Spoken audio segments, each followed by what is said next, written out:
Commissioner, welcome to Minnesota. And it's just a coincidence that the Boston Red Sox are in town because you had to deal with the situation at Fenway Park, two separate situations. And if I may, I'd like to ask you about them both. The unfortunate taunting that Adam Jones was on the receiving end. Trying to look at things positively, now that this has been brought to light, I think people are anxious for change to be made. What can Major League Baseball do to change the situation, the environment, to make sure something like that doesn't happen again? Well, first of all, we recognize our responsibility to give our players an environment to work in. It's their job that is free from this kind of racial taunting. I mean, it's really important to accept that responsibility.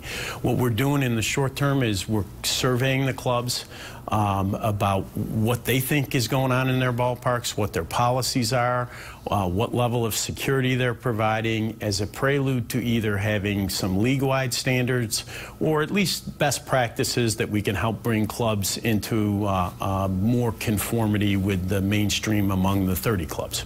The other situation, and unfortunately we've had a few of them, team altercations, batters being thrown behind. It happened to our Miguel Sano, Mike Napoli, Manny Machado.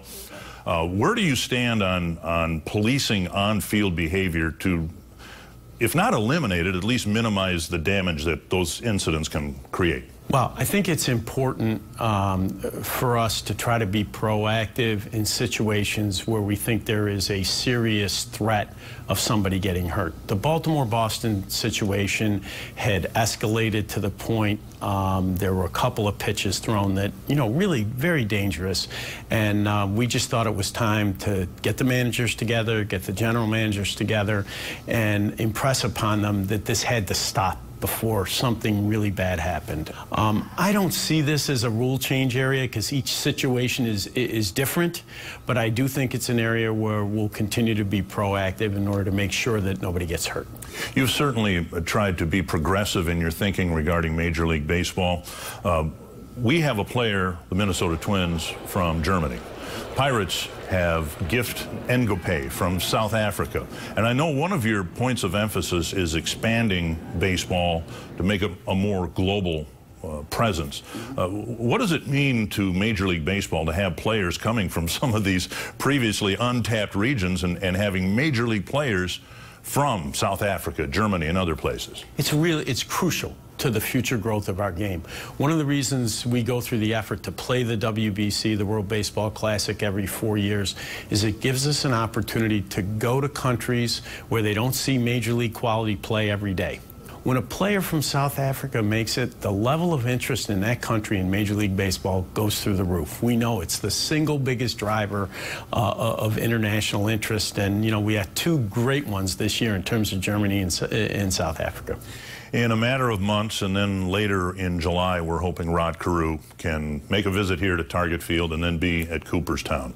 Rod Carew was in the Twins lineup in 1968 in New York, playing the Yankees. And that was your first exposure to Major League Baseball in person. Walk us through that weekend at Yankee Stadium. Well, it was honestly one of the great weekends of my life. The Twins beat the Yankees 3-2. Mickey Mantle hit a home run from each side of the plate. Mantle was really my hero. It was his last year. It was, even though the Yankees lost and I was a Yankee fan, it was a tremendously exciting experience. I remember my father saying for years afterwards he could not believe the number of hot dogs I consumed at the ballpark.